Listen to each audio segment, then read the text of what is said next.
انک انت العلیم الحکیم. طالبانو په دې حدیث کې راوي عمر ابن الخطاب العدوي القرشي رضی الله عنه ده. نو د عمر رضی الله عنه مناقب چې عمر رضی الله عنه څوک و، نو غواړو د عمر رضی الله عنه یو څه مناقب سره شریک. طالبانو عمر رضی الله عنه چې و چا ترې پوښتنه وکړله وایي تا ته ولې فاروق وایي؟ دی وایي وی درې ورځې د ما د اسلام نه مخکې چې لا زه مسلمان سوی نه ومه، د ما د اسلام نه مخکې درې ورځې مخکې حمزه رضی الله عنه ایمان راوړی و. حمزه ابن عبدالمطلب وایي زه جومات ته لاړلم چې ابو جهل نبی علیه السلام ته کنځا کړې وې او حمزه رضی الله عنه نه و. هغه چې حمزه رضی الله عنه کور ته راغی، ښځې ورته وویلې چې د تا وراره ته نن ابوالحکم هغه کنځاوې وکړلې. حمزه رضی الله عنه راووت، جومات ته راغی، مسجد الحرام ته. قوس ورسره وله، قوس د هغې زمانې یو وسله وله، دا د هغه قوس د غیشي. نو دا جومات ته چې راغی، د جومات کې د قریشو حلقه ناسته وله او ابو جهل هم پکې و. نو ابو جهل په دا سر باندې ووهه، خو ابو جهل پوه سو چې حمزه رضی الله عنه چې راغی او څه شر یې اراده ده. نو چې راغی نو ډېر د ابو جهل ورته ویلي یا ابا عماره، یعنې داسې څه دی ابا عماره، داسې نرمي ښودله. نو دا قوس یې ورته پورته که، په دا سر یې ووهه، وینې ترنه راوبهیدې. نو دلته قریشو د دوی په مابین کې دا جنگ په قراره که چې داسې نه وي چې د مسلمانانو په مابین کې وینې تویې سي. او رسول صلی الله علیه وسلم دارالارقم کې و د خپلو صحابهو سره. نو دا قریشو مشرانو کاپیرانو دا جنگ او قرار که د دې په خاطر باندې چې د دوی کاپیرانو منځ کې جنجال پیدا نسی. نو حمزه رضی الله عنه چې ابو جهل ووهه، له دیجې نه لاړه دارالارقم ته ورغی. هلته چې دارالارقم ته لاړه او اسلام یې راوړ، بس یو دم یې زړه کې بدلون راغی. نبی علیه السلام ته چې ابو جهل کنځا کړې وې، په ده بده ولګېده، د انتقام واخیست.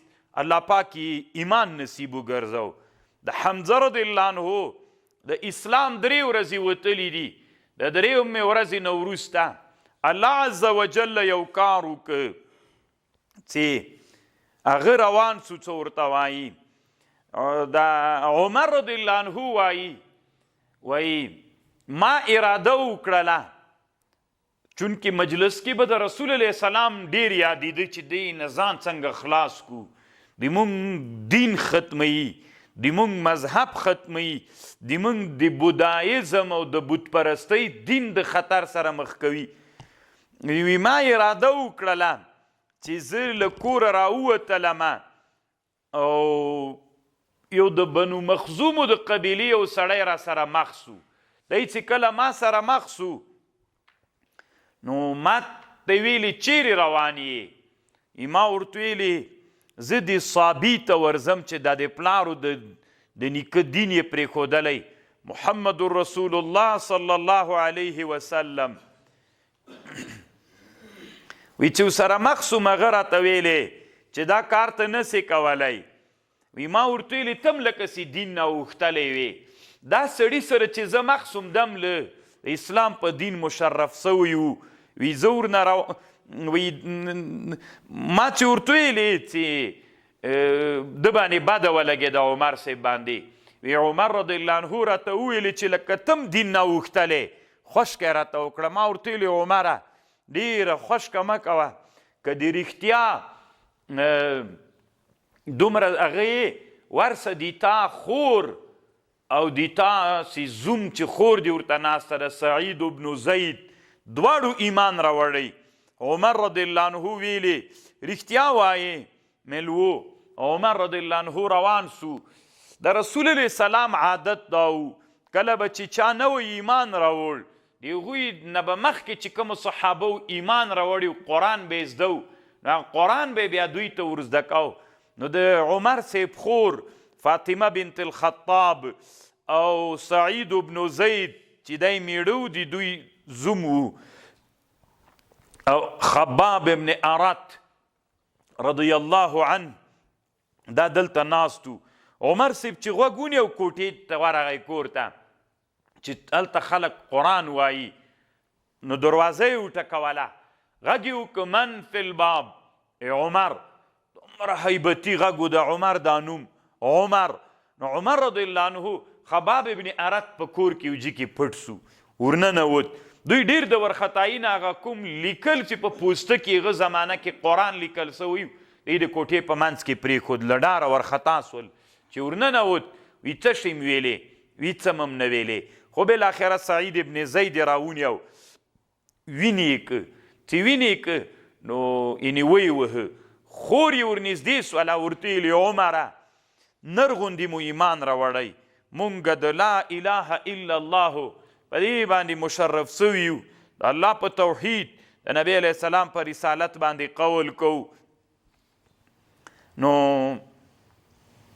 عمر رضی الله عنه کېناسته په کټ کې چې کېناسته نو اسپارې ته ور فکر سو چې د کوټې په منځ کې پرته ده نو ورغی هغه یې راخیستله خور یې ورته ویلې لا یمسه الا المطهرون ته نجس و مردار یې دا مه مسه کوه نو عمر رضی الله عنه وی فقمت فاغتسلت زه پورته سوم ما غسل وکړه فاخرجوا لي صحیفة فيها بسم الله الرحمن الرحیم قلت اسماء طیبة طاهرة بیا مې وی ځان سره ویلې دا پکې لیکلي و طه ما انزلنا عليك القرآن لتشقى تنزيلا ممن خلق الارض والسماوات العلا دا مې څه ویلې زړه کې مې داسې غټوالی راتله ما ویلې من هذا فرت قریش له دې نه قریش تښتېدلي چې نارې وهي چې نوی دین یې موږ ته راوړی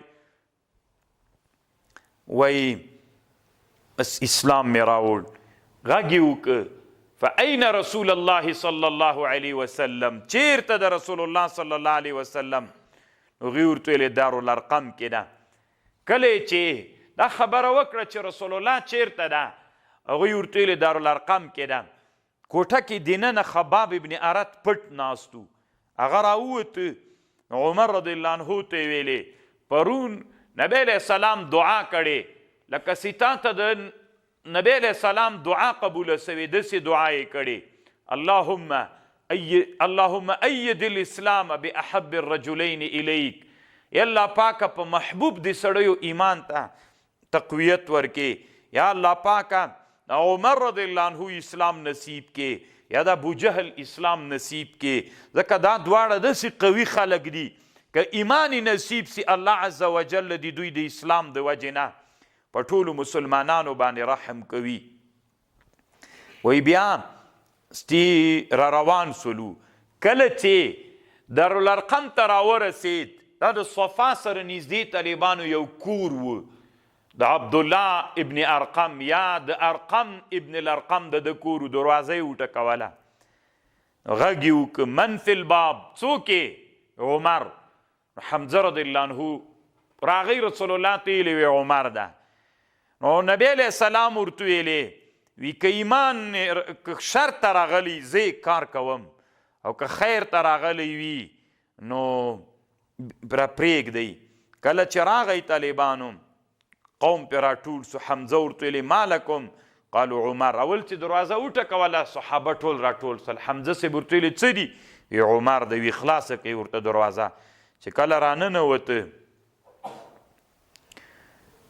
نبی علیه السلام هم دا غږ واورېده نبی علیه السلام هم کور ته راووت ورته دغه کور کې و هغه هم راووت نبی علیه السلام تشهد ویلې تکبیر ویلې ټول کور تکبیر ویلې نبی علیه السلام د تکبیر غږ وکړ ټولو د تکبیر ناره کړله نو ایمان نصیب سو کله چې ایمان راوړ لیدل ایمان سره مسلمانان خوشحاله سول په دارالارقم کې د تکبیر غږ وسو عمر رضی الله عنه نبی علیه السلام ته وی لسنا علی الحق مونږ په حق نه یو قال بلا یو قال ففیم الاختفاء نو پټ ولیو دوه ډلې ووتل د دارالارقم نه دوه ډلې صحابه ووتل یوه ډله د حمزه رضی الله عنه په مشرۍ سوله یوه ډله د ده سوله داسې په دوه لارو باندې ووتل او هغه ته راکته سول څه ورته وایي بیت الله ته راکته سول چې بیت الله ته راکته سول نو حمزه رضی الله عنه ورسره او تکبیرونه په کوڅو د مکې مکرمې کې وهل جهرن بیت الله ته دا اول وارو چې الله عز وجل مسلمانان په جهري نارو د تکبیر باندې د بیت الله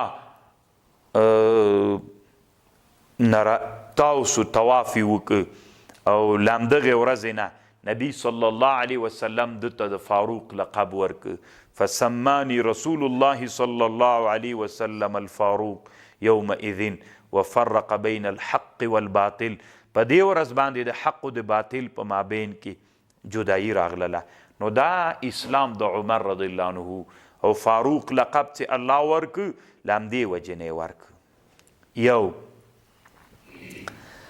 عمر رضی الله عنه وی ما چې کله ایمان راوړ دما د ایمان راوړلو سره سم وای عمر رضی الله عنه وی ما چې کله ایمان راوړ نو دما د ایمان راوړلو سره ما دا فکر وکړ چې تر ټولو نه سخت دښمن د رسول الله سلام څوک ده دا مې ځان سره فکر وکړ چې د نبی علیه السلام ډیر دښمن په مکه کې څوک ده وی فکر مې وکړ چې ابو جهل د نبی علیه السلام سره ډیره دښمني وله وی قصدن ورغلم دروازې ته دروازه مې چې وټکوله عمر رضی الله عنه ابو جهل راووته ما ته ویلې یعنی فرحب بی ما ته ښه راغلاست ویلې په خیر راغلې قال مرحبا واهلا بابن اختي د دوی خوریای و طالبانو ښه عمر رضی الله عنه د ابو جهل دوی خوریای و داسې نږدې خوریای خو یې نه و خو هغه یې ماماګان ول که نه کله د قوم په لحاظ یو څوک ماماګاني قلت جئت لاخبرک زه راغلیم چې په یو شي دې خبر کړم هغه ښه راغلاست ورته ویلې خوریایه څنګه راغلی د ورته ویلې یو خبر درته کوم انی قد اسلمتو ما اسلام راوړ په دې مې خبرولې چې ودې سوځم فضرب الباب في وجهي دروازه یې داسې په زوره راپسې بیرته بنده کړه وقال قبح الله وقبح ما جئت به الله دې تاوم بد وګرځي الله دې تاوم هلاک یو هغه دین باندې چې ایمان راوړی الله دې هغه هم وایي هلاک ومې سوځاو یعنې د اسلام د عمر رضی الله عنه پټ اسلام نه اسلام د عمر رضی الله عنه داسې اسلام و چې په ښکاره باندې الله عز وجل د عمر رضی الله عنه په اسلام باندې مسلمانانو ته قوت ورکړ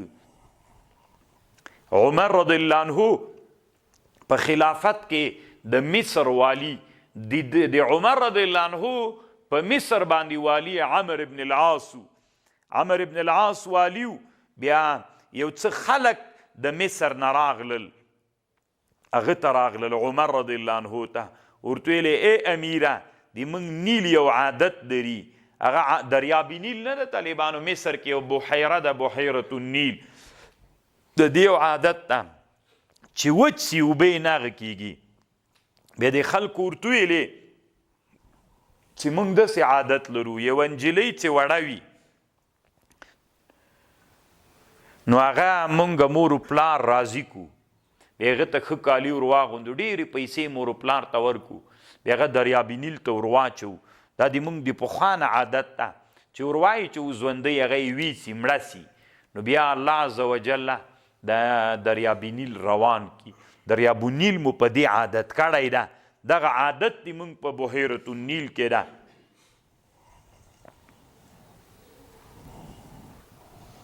نو عمر د خلک خو د مصر عمر ابن العاص ته راغلل نو ورته ویلې چې د دغې میاشتې 12 ورځې تېرې سي موږ داسې کوو مخکې نه خو یې عادت و چې کله فتح د مصر راغلله دوی اوس بیا اراده درلودله چې دا عمل تکرار کړي خو چون اسلام راغلی نو عمر ابن العاص ورته ویلې چې اسلام څه ده ان الاسلام یهدم ما کان قبله بیا ورته ویلې تاسې لږ صبر وکئ بیا طالبانو عمر ابن العاص عمر صاحب ته خط راولیږه چې دلته داسې پیښه سوې ده د مصر خلکو مخکینی عادت و یوه نجلۍ به یې وړه نجلۍ به یې د مور و پلار نه واخیستل هغوی به یې راضي کړل او بیا یې داسې معامله ورسره کوله د تا څنګه خوښه د عمر ابن العاص ته یې ویلې نو عمر ابن العاص خط راولیږه عمر صاحب ته عمر رضی الله عنه چې دا خط ورته ولیکه چې بالکل حق دی ورته ویلی دي دا خبر چې تا ورته کړی چې اسلام پخواني ناروا عادتونه نه مني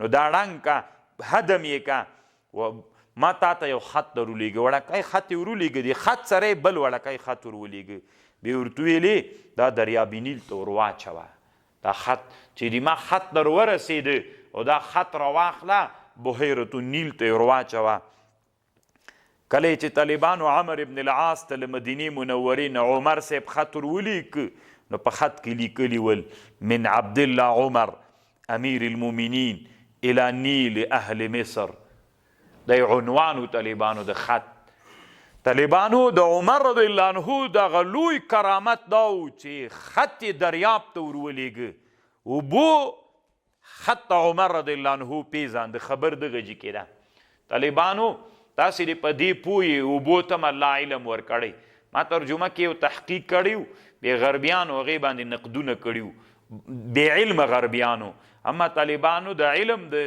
هغه له لحاظه بالکل اوبو کې افهام و تفهیم سته ده که نه وی طالبانو عمر صاحب عنوان د خط داسې ولیکه من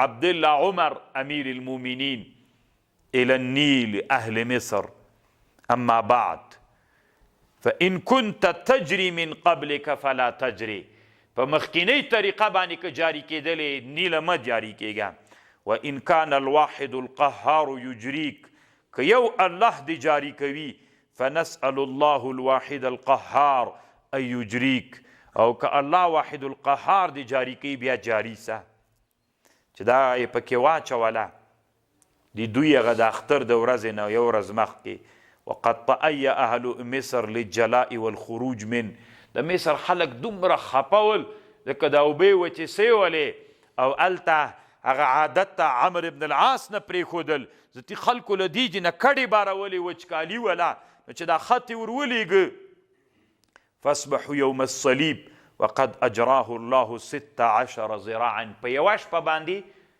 14 ګزه اوبه د دریاب نیل راپورته سولې وقطع تلك السنة السوء عن أهل مصر دغه بد عادت الله عز وجل د مصر له خلکو نه ختم که نو الله عز وجل عمر رضی الله عنه ته داسې یو لوی کمال ورکړي عمر رضی الله عنه طالبانو ډېر مهیب سړی و داسې هیبت پکې یو ورځ حجام طالبانو مونږ او تاسې اوس څوک خلیفه ورته وایو څوک ډم ورته وایي که نه دا کلي کور کې چې د انسانانو سرونه جوړوي څوک خلیفه ورته وایي څوک ډم ورته وایي دغه خلیفه او ډم څه ده دې ته عربي کې حجام وایي ښه حجام کسب الحجام نو د حجام یو ورځ عمر رضی الله عنه سره ناسته د عمر رضی الله عنه ویښتان یې کمول نو عمر رضی الله عنه وټوخل داسې وټوخل چې ویې ټوخل نو طالبانو حجام بیا اودسه سو یعنې دا ټوخېدانه طالبانو هغه داسې ورخطا سو درد ترنه ووته نو چې هغه سو بیا عمر رضی الله عنه 40 دیناره ورکړل شرمېدلی و که نه نو عمر رضی الله عنه بیا چې کله د ده ویښتان یې جوړ کړل بیا 40 دیناره ورکړل دومره هیبت په عمر رضی الله عنه کې الله عز وجل اچولی و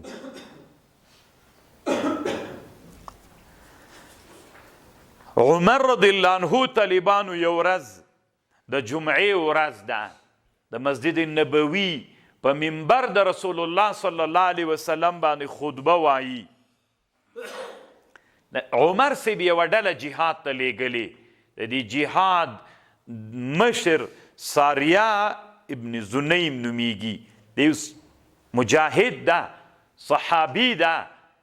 دغه ساریه ابن زنیم یا زنیم دا نهاون ته لیږلي دي. نهاون ته به عراق العجم ویلې، اوس د ایران په حدودو کې راځي، په جغرافیه د ایران کې ده.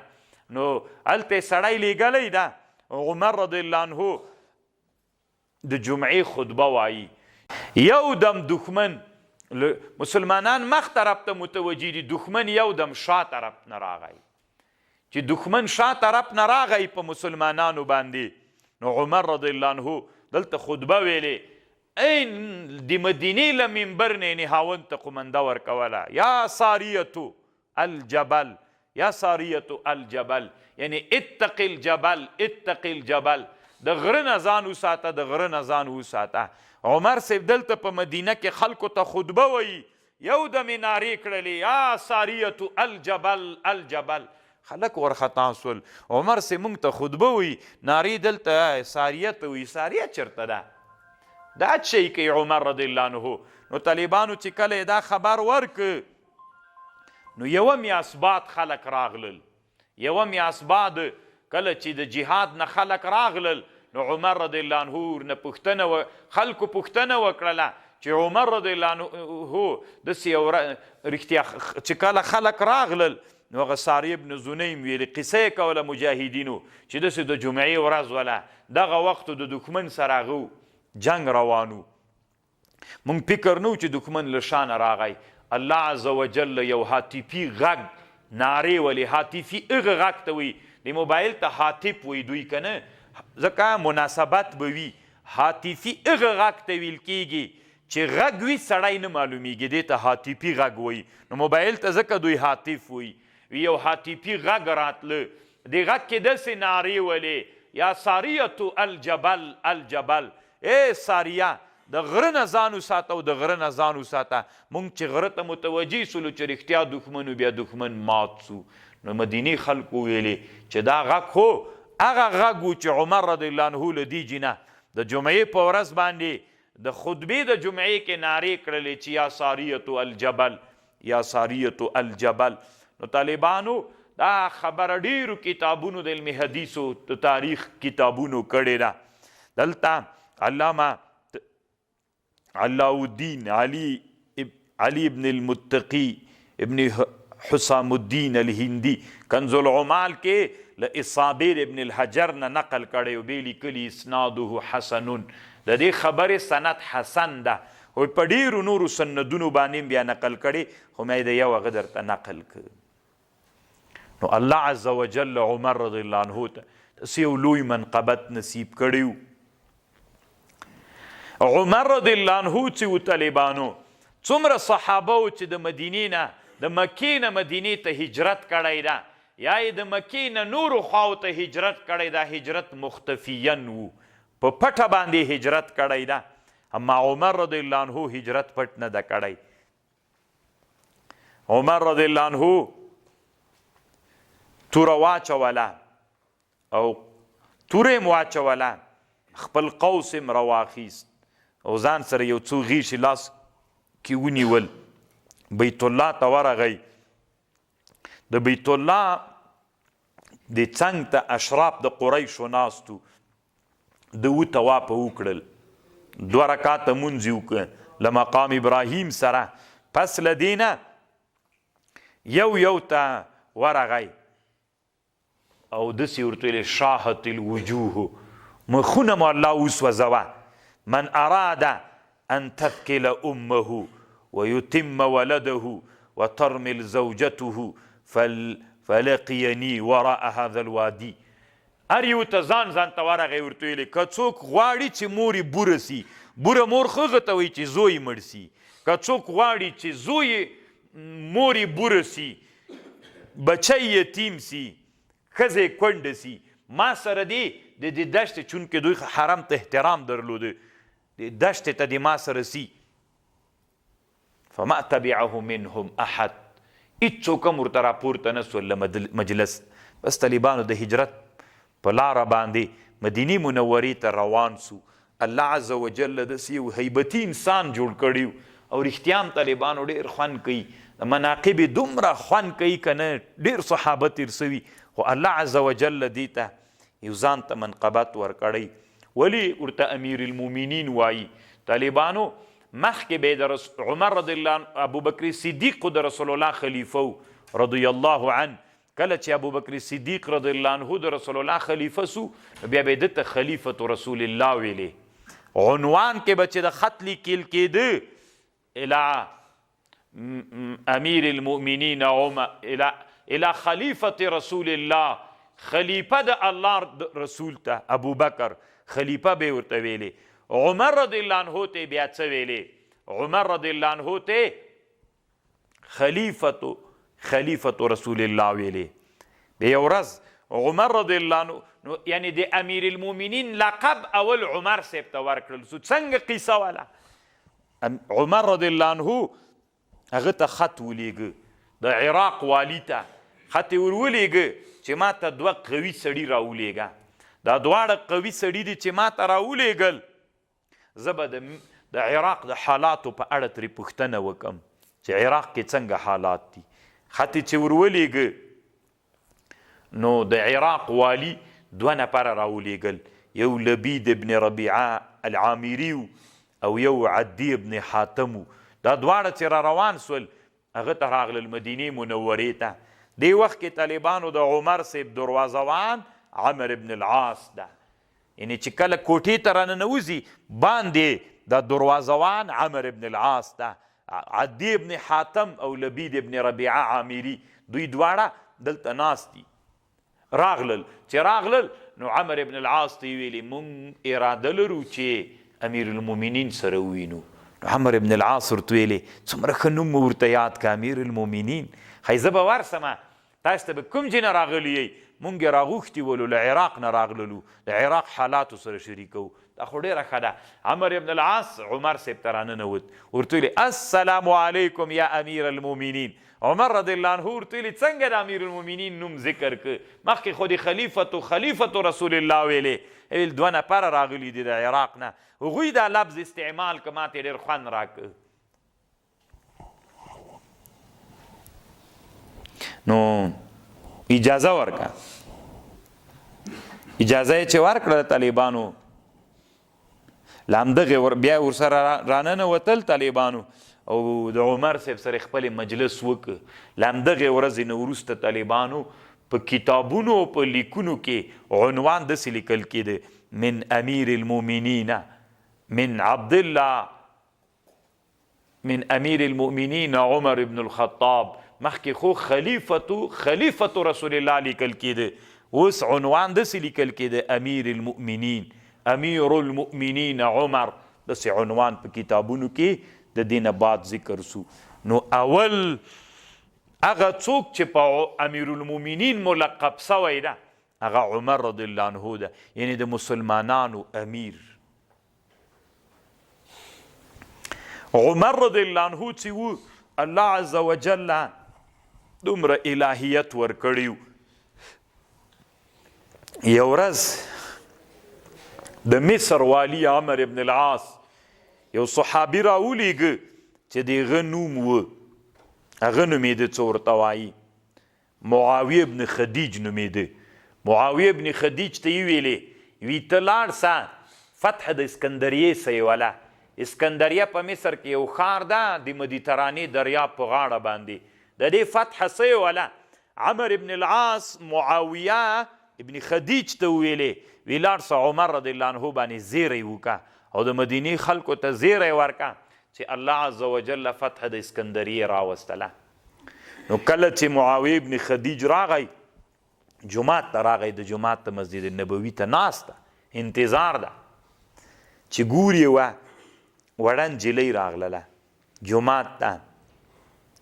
چې راغلله نو پوښتنه یې ترنه وکړله وی ته څوک یې؟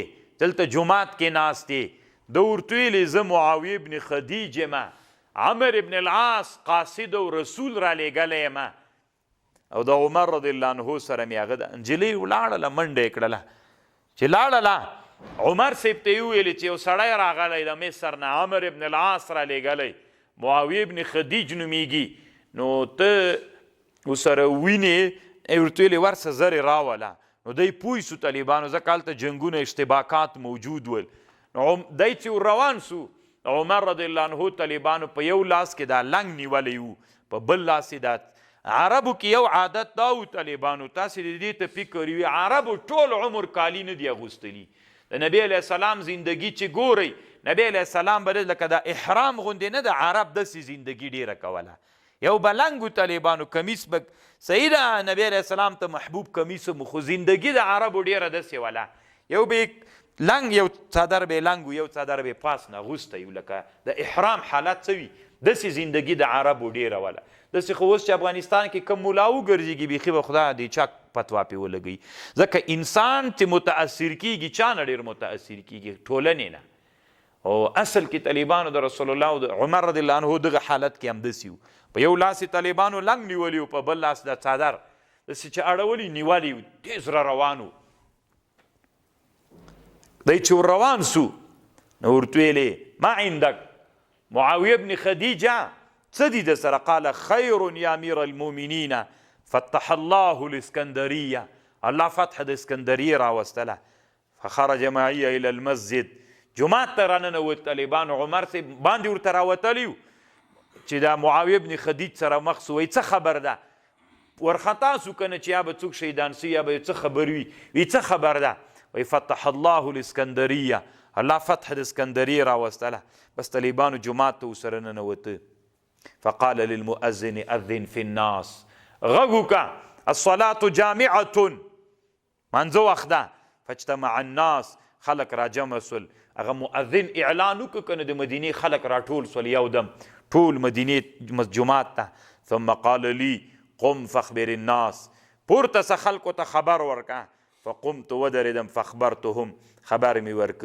چې الله عز وجل فتح د اسکندریه راوستله او زه له مصر نه راغلم عمر ابن العاص راولیږلم مسلمانان خوشحاله سول فاخبرتهم ثم صلى ودخل منزله واستقبل القبلة فدعا بدعوات ثم جلس فقال يا جارية هل من طعام چې کور ته ننه ویستلم ډوډۍ راته راوړه خوره تیل وچه ډوډۍ وه د زیتونو تیل دا وچه ډوډۍ مو پکې چوکه کوله خوړل مو خوره ما د حیا د وجې نه خوړلی نسو بیا ویلې خوره خلنده دا چې ډوډۍ مې وخوړله بې خرما راوړله هغه مې وخوړله وي ما ته حیا ډېره راتلله وي ما ته ویلې چې ته خو جومات ته راغلی وې ډېر وخت جومات کې ناست ولې نو ته چې جومات کې ناست ولې دا خبر دې راوړی نو انتظار ولې ما ته ولې دې ما ته خبر نه راوړ څه دې ویلې دې ځان سره ته خو ډېر مخته راغلی وې او ته نه جومات کې ناست ولې خو کور ته به راغلی دروازه به دې ټکولې او خبر به دې راکړي چې ته جومات کې ناست وې تا ځان سره څه ویلې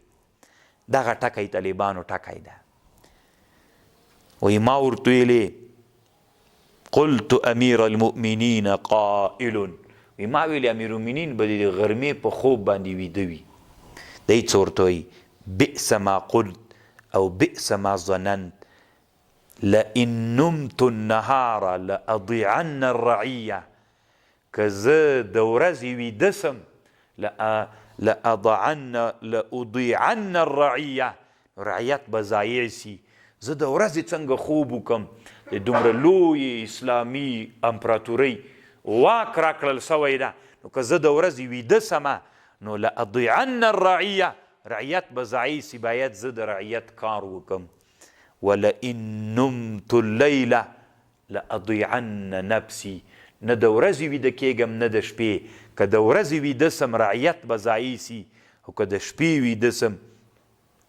لأضيعن نفسي فكيف بالنوم مع هذين یا معاویة کاشکې دې ښه کار دې نه ده کړی چې دا څنګه راغلی ډایرکټ به دې ما دروازه ټکولې وه انتظار به دې نه و کړی زه چې د اسلامي امت رهبر یم زه به څنګه د ورځې ویده کېږم نه ویده کېږم تاسو ځان سره فکر وکړئ طالبانو چې الله عز وجل اسلامي د اسلام فرش ورځ تر بلې په اسلامي امت باندې غوړوه لکه دلته چې خبر ورته راغی چې د اسلام فرش تر اسکندریې مو وغوړېده نور وغوړېده همداسې نن اسلامي امت طالبانو ورځ تر بلې نه د اسلام هغه فرش راټولیږي.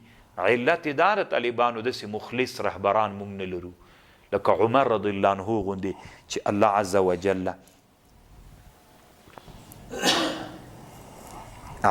عبدالله ابن عباس په یو ورځ د عمر رضی الله عنه پښې چاپي کولې. عمر رضی الله عنه ناست و، عبدالله ابن عباس رضی الله عنه یې پښې چاپي کولې. یعنې صحابه دومره ورته احترام درلوده. او د عمر رضی الله عنه ګوته چې وه دا مهر پخوا وخت کې دا ګوتې د مهر په جای استعمالېدې، نو د عمر رضی الله عنه په ګوته کې نقش داسې و کفا بالموت واعظا یا عمر. کله کله طالبانو انسان ته وعظ وکړه، خبرې ورته وکړه، له خپل مدار نه راګرځي، نو دی څه ورته وایي کفا بالموت واعظا یا عمر.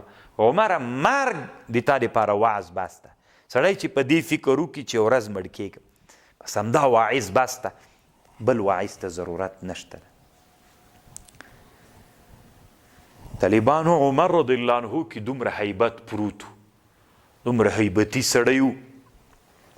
عایشه رضی الله عنها وایي یوه ورځ زه رسول علیه السلام ته راغلم او ما خزیره پخ کړې وه. خزیره طالبانو مونږ ورته کاچي وایو، بعضې خلک ورته لیټۍ وایي.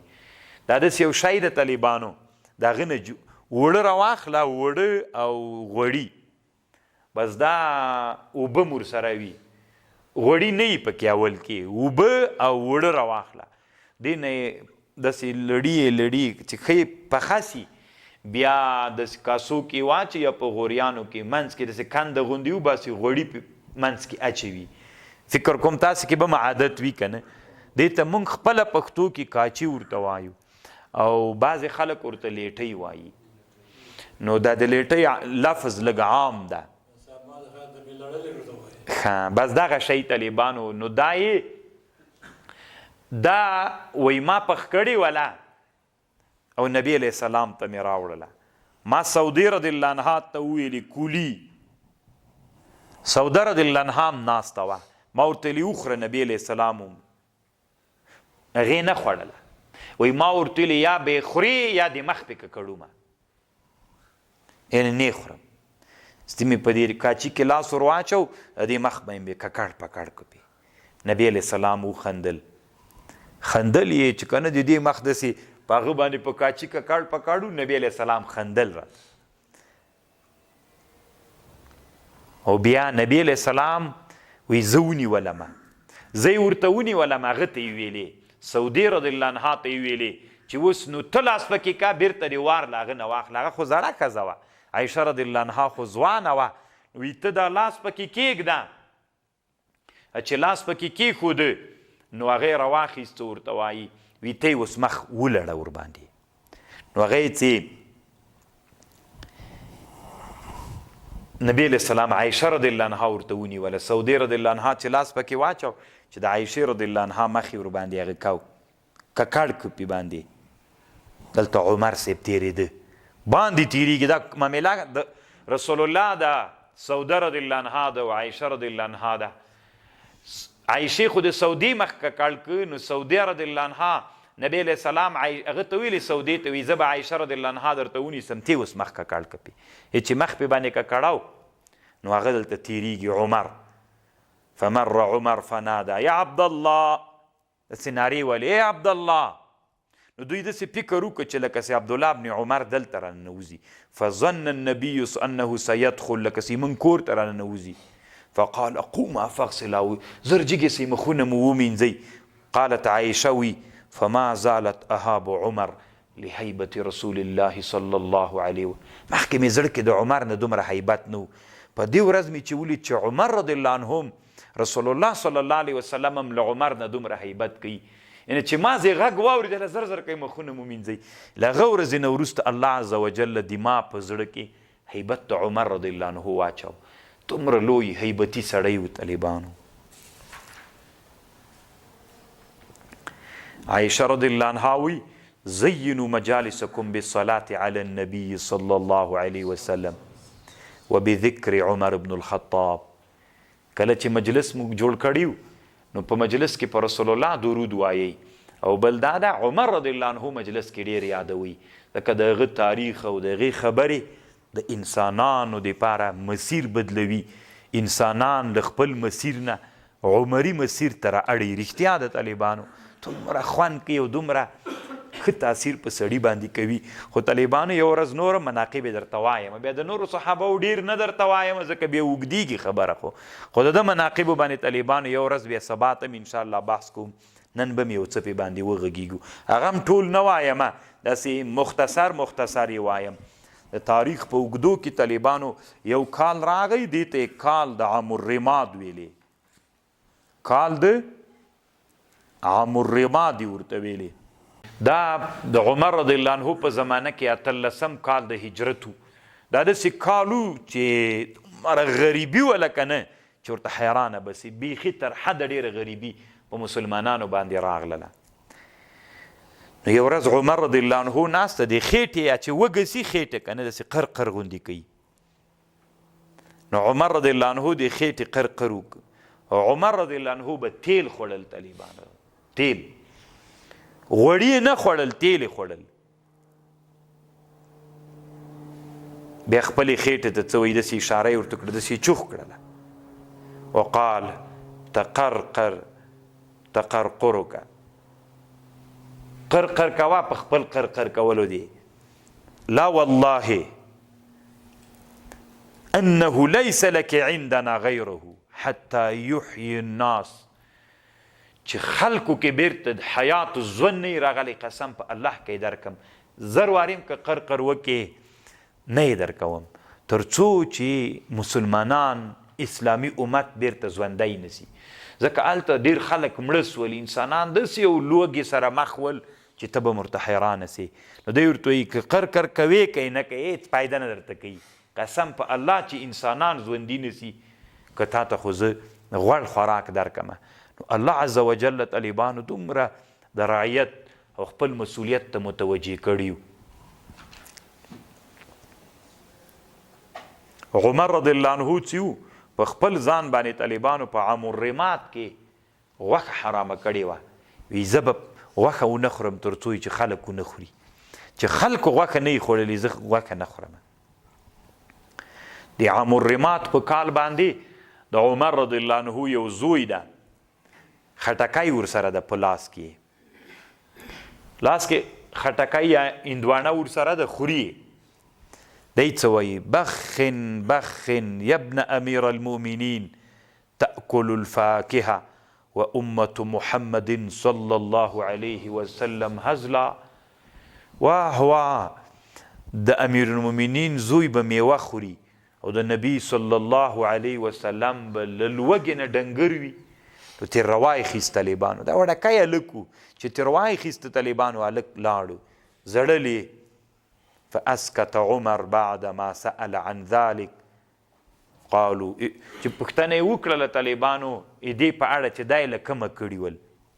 نو دا د عمر رضی الله عنه زوی چې دغه خټکی اخیسته یا د هندوانه، دی یو موټی د خرما و. د خرما زړي نه دي طالبانو، دوی دا مخکې د هغه اوښانو ته ورکول خرڅېدل.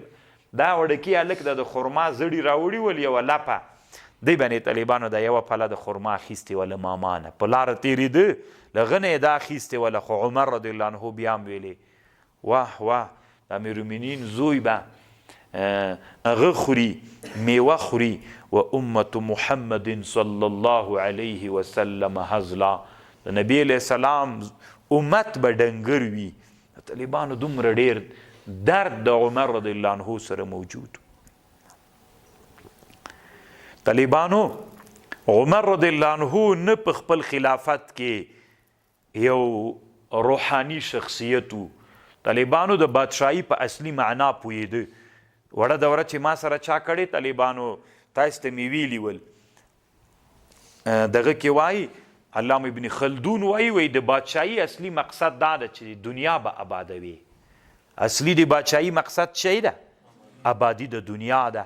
نو هلته زه تېغه دنیا آبادوي که به ځکه الملک بالجند والجند بالمال والمال بالخراج والخراج بالعماره. دغه عمارت طالبانو ځان نه به بزرګان راته نه جوړوئ چې دنیا نه خوښوئ.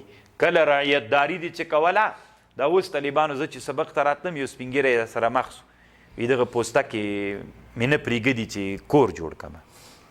تر څه وخته پورې تر څه وخته طالبانو خلک به زتي کورونه نه جوړوي؟ اسلامي نظام راغلی نن چې ډېر خلک شکایت کوي طالبانو د کور نه کوي. کاش کې طالبانو یو د حل لاره ورته پیدا سي د خلکو بیچارهګانو چې کور جوړي خو پرېږده آبادي کوي استي. دا غصب سو داسې خو یو ترتیب 3 کاله بعد هم یو ترتیب نه جوړېږي، باید جوړ سي طالبانو. نو خبره داسې وه طالبانو عمر رضی الله عنه دې ټکي ته ډېر متوجه سي طالبانو، دا ډېره خوندوره خبر ده. کله چې عام الرمادو د مصر والی عمر ابن العاص او د مصر والی عمر ابن العاص ته خط ورولېږه من عبد الله عمر امیر المؤمنین الى عاص ابن العاص، قصدن یې داسې خط ورته ولیکه. هلته خو دا د ده والي و، د داسې ورته ولیکل من عبد الله عمر امیر المؤمنین الى عاص ابن العاص، گناهگار دی گناهگار زوی. خطی چې ورولېږه السلام سلام اما بعد فلعمري یا عمر ما تبالي اذا شبعت انت ومن معك. ته به څه باک وکې چې تو اهل دې ماړه یې، ومن معك ان اهلك انا ومن معي. ته د مصر والی یې، ګناهګار دی ګناهګار زویه، ای سرکش دی سرکش زویه. ته څه باک کوې چې تو اهل دې ماړه یې، زو د اسلام رعیت وږي یو، تا څه باک ده ورباندې؟ فیا غوثاه فیا غوثاه، کومک یې ترې وغوښته، کومک وکړه کومک وکړه. خط یې چې ورولېږه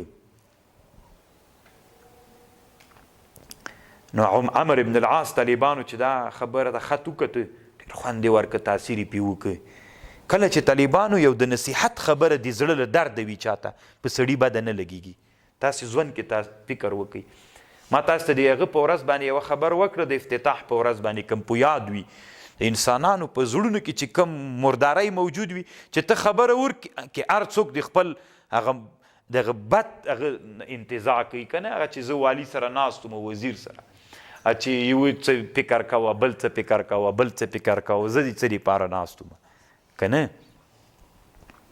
نو عمر ابن العاص ته چې خط ولیکه، عمر ابن العاص ته دومره خوند ورکه، د خبرې له ځان سره واغوصاه واغوصاه، د خبره عمر ابن العاص ځان سره تکراروله. بیرته یې خط ورته ولیکه. فكتب إليه عمرو بن العاص لعبد الله عمر أمير المؤمنين من عمرو بن العاص أما بعد فيا لبيك ثم يا لبيك. داسې ورته ولیکل، بیا داسې ورته ولیکل، وی دومره غټه قافله مې درولېږله په غنمو باندې بار، چې یو سر به یې په مدینه کې، لکۍ به د دې قافلې په مصر کې وي.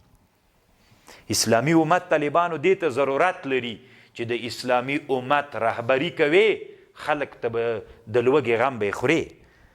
خبر خو پوهېږئ که نه؟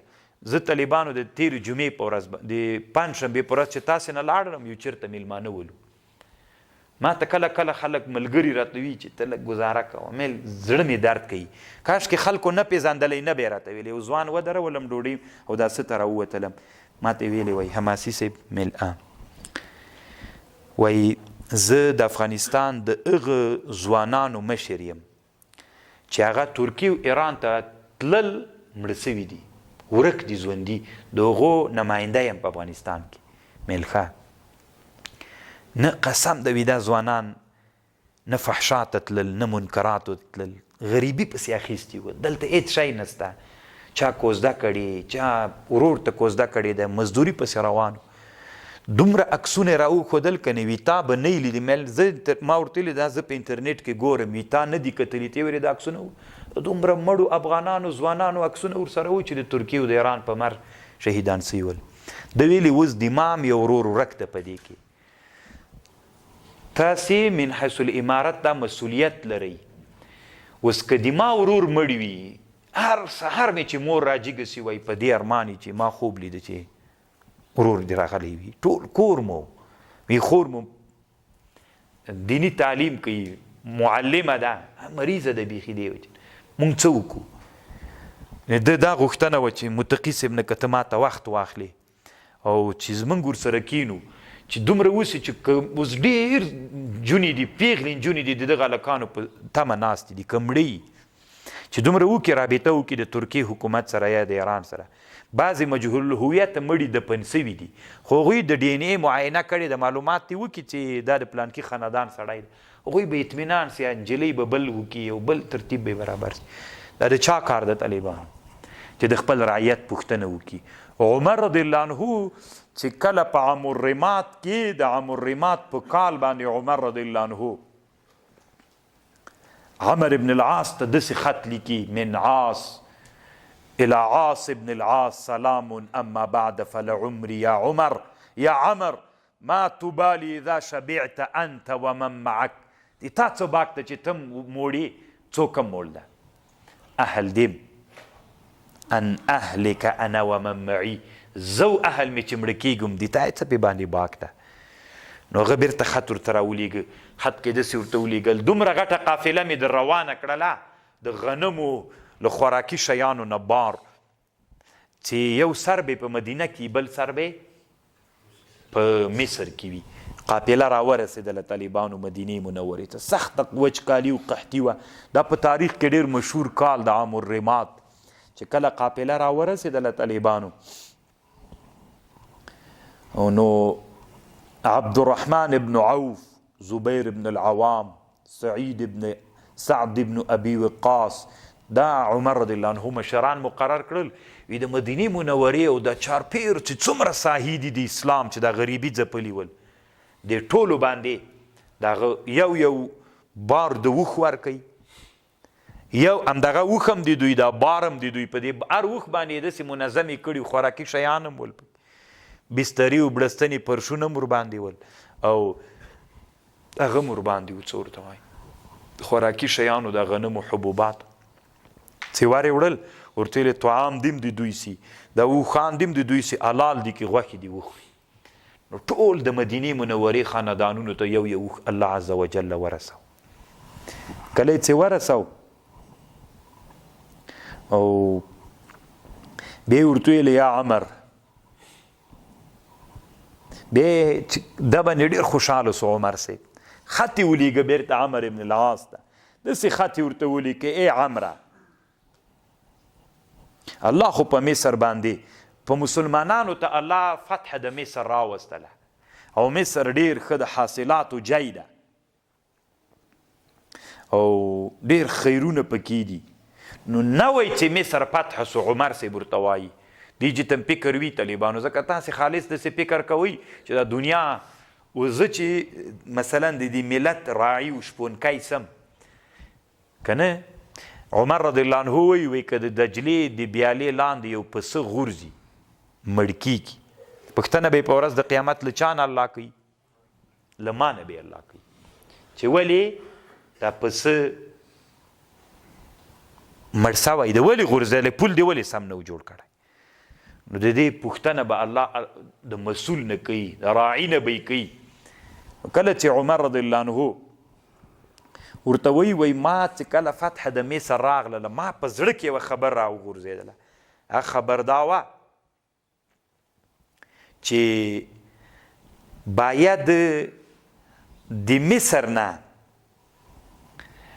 حرمینو ته د خوراکي شیان چې راوړې نو د دې راوړل خو په شام باندې ډېره سخته ده ځکه له مصر نه تر مدینه او تر مکې ډېر مزل ده. نو وی ما داسې وویلې چې دا بحر قلزم دلته طالبانو د مصر او د جدې په مابین کې بحر قلزم ده که نه دا فرعون چې کې غرق سوی یو خواته مصر د افریقا ده دې خواته بحر قلزم ده جزیرة العرب شروع کیږي.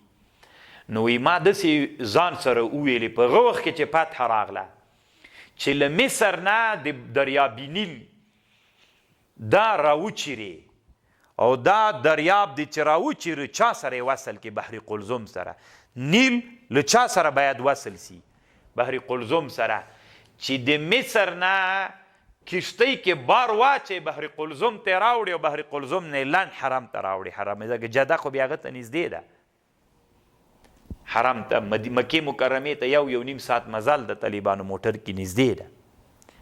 نو ما دا اراده کړې وه چې نوې فتحه راغلې وه، اوس مې په دې باندې تا ته خبر درکوم، ته مشوره وکړه له ملګرو سره دی. طالبانو دغه د کانالونو ویستل، طالبانو اسلامي امت ته دا د رعیت دا د اسلامي امتونو یو اصل د باید وي کی. که څوک داسې وایي چې مثلا د قوشتېپې کانال، که نه بعضې مولیانو نه خبرې کله کله راوځي چې د قوشتېپې کانال اسلام کې نشته ده. لالو د مولا کار مولایي ده. کله مولا چې رعیتداري ته ورغی بیا به دی د چا کار کوي؟ بیا به د قوشتېپې کار کوي طالبانو. خلیج دې ته طالبانو خلیج امیر المؤمنین وی. د کتاب طالبانو چې دا قصه لیکلې ما معنون ګرځولې، خلیج امیر المؤمنین. دې ته خلیج د امیر المؤمنین عمر صاحب وی. نو کله چې طالبانو عمر رضی الله عنه خبر ورته وکړه چې تاسې په دې مشوره وکئ، مشوره بیرته ما سره شریکه کړئ. عمر ابن العاص چې د مصر خلک راوغوښتل، نو هغوی ورته ویلې چې که دا کار وکړو نو داسې نه وي چې د دریاب څنډه راماته سي او ټول مصر غرق کړي. نو مشوره په دې وسوله چې نه یې کړو.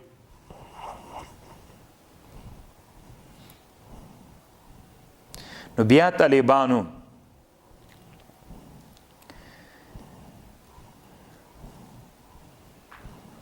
بیا یې امر دې باندې وکړه طالبانو چې مشوره په دې باندې راغله چې کېږي نه. نو عمر ابن العاص له مصر نه روان سو، مدینې ته راغی. چې مدینې منورې ته راغی، د مشوره یې ځان سره اخیستې چې عمر صاحب سره یې مخامخ شریکه کړي. ځکه مصر ډېر آباد وطن و، روانې اوبه یې درلودلې. نو باید اسلامي امت چې دا خپل امت چلوي او امت له احتیاج نه خلاص سي. کاد الفقر ان یکون کفرا.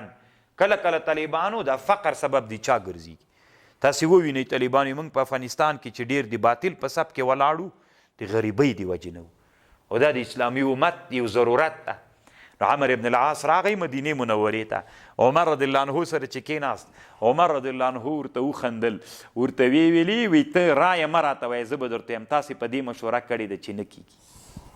دی حیرانه سو چې دا چا ورته ویلي دي. نو هغه ورته وخندل، وی و خبره خو همداسې ده، تا چې کومه خبره کړې صدقت والله یا امیر المؤمنین لقد کان الامر على ما ذکرت. موږ مشوره په دې راغله چې نه دا کار نه کو. خیر د اوښانو په شا باندې به د اسلامي امت د لوی امپراتورۍ مرکز مدینې منورې ته په دې په شا باندې شیان راوړو. ځکه مدینه منوره خو هغه وخت کې ډېر په شور و ځواک کې وه، انسانان ټول عاصمي و پایتخت ته راجمع کېږي که نه. فقال له عمر انطلق یا عمرو بعزیمة مني. بیرته لاړ سه مصر ته او د ما دغه عزیمت و قصد دا به خامخا عملي کوي. حتی تجد فی ذلک من لا یأتی علیک الحول حتی تفرغ منه ان شاء الله. چې نن نه لاړې کال به پوره سوی نه ته به دا کانال پوره کوې، یو وخت کال کې به پوره کوې. نو له فسطاس نه طالبانو تر بحر قلزم پورې، مصر کې یو ښار د فسطاس ورته وایي، له فسطاط نه به دریاب نیل راغوچوې، بحر قلزم سره به یې وصل کوې. څه ورته وایي؟ انطلق یا عمر بعزیمة مني حتى تجد في ذلك ولا يأتي عليك الحول حتى تفرغ منه إن شاء الله. فانصرف العمر وجمع لذلك من الفعلة. کارکنان را جمع کړل وما بلغ منه ما اراد، او څومره چې طالبانو پیسې غواړي هغه. وحفر الخليج الذي في جانب الفسطاط الذي يقال له خليج أمير المؤمنين فساقه من النيل إلى القلزم فلم يأتي الحول حتى جرت فيه السفن. یو کال وتلی نو چې الله عز وجل به د دریاب نیل نه بحر قلزم ته کشتۍ په دغه کانال کې روانې سوې، تلې وراتلې. بزرګه مولا دا تنا بزرګي نه ده چې ته تسبیح واړوې. بزرګه مولا دا تنا بزرګي نه ده، ته چې کله راعي د اسلامي امت سولې، ته به راعي د خپل امت لاغه نه خلاصوي، له فقر نه به خلاصوي.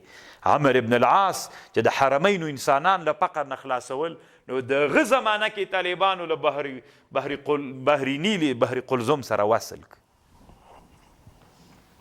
فحمل فيه ما أراد من الطعام إلى المدينة ومكة فنفع الله بذلك أهل الحرمين وسمي خليج أمير المؤمنين ثم لم يزل يحمل فيه الطعام حتى حمل فيه بعد عمر بن عبد العزيز ثم ضيعه الولاة بعد ذلك فترك وغلب عليه الرمل فانقطع فصار منتهاه إلى ذنب التمساح من ناحية الطحاء قلزم. بیا طالبانو د عمر ابن عبدالعزیز تر زمانې پورې دغه هغه چې وه دا بحر چې دوی جوړ کړی و چې دا وصل یې کړی و د بحر نیل یې له بحر قلزم سره وصل کړي. د عمر ابن عبدالعزیز تر وخته پورې په دې کې کشتۍ بتلې وراتللې. بیا وروسته د مسلمانانو امیرانو چونکې دا وطنونه ډېر ریګستانونه دي دا ریګونو به د هغه ور وړلې بېرته دا ډک سوی د اوس نشته فی الحاله طالبانو که نه. یعنې د مسلمانانو خلیفګانو وروسته زمانه کې د دې سم غم ونه خوړ کاشکې بېرته ریګونو نه وی ترنه ډک کړی دوی چندان غم ونه خوړ هغه بېرته ډک سو. نو عمر رضی الله عنه نه طالبانو باید سیاست ولی مزده سي. سیاست ولی دا وله طالبانو چې بادشاهي عبارت له چا نه ده له عمارت نه هم د ته به آبادۍ کوې چې کله آبادۍ دې کوله طالبانو هغې کې عدل و دا شیان به ذاتي راځي. بس